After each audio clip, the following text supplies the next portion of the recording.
Kalau daftar tempat yang mau kamu kunjungi belum ada Padang Pariaman, wah rugi banget. Kalau kamu suka pantai dan gunung, tempat ini cocok buat kamu.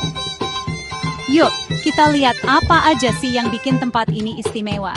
Kabupaten Padang Pariaman itu luasnya lebih dari 1.300 km persegi, kira-kira seluas Los Angeles. Dengan lebih dari 430.000 penduduk, tempat ini jadi bagian yang ramai di Sumatera Barat. Ibu kotanya, Parit Malintang. Semboyan kabupaten ini, Sayosakato, artinya bersatu dalam keputusan. Keren kan? Secara geografis, tempat ini membentang dari garis khatulistiwa ke bawah dengan garis pantai sepanjang 60 km yang pas banget buat pecinta pantai.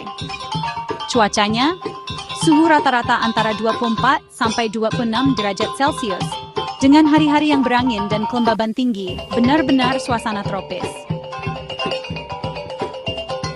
Namanya berasal dari padang yang artinya padang rumput, dan Pariaman dari bahasa Arab yang berarti aman dan damai.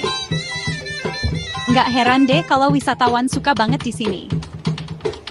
Jangan sampai lewatkan tempat-tempat menakjubkan seperti Pantai Tiram Puncak Anai dan Gunung Tandikat. Ditambah lagi, harga hotel rata-rata cuma $20 per malam. Jadi kapan nih petualanganmu ke Padang Pariaman?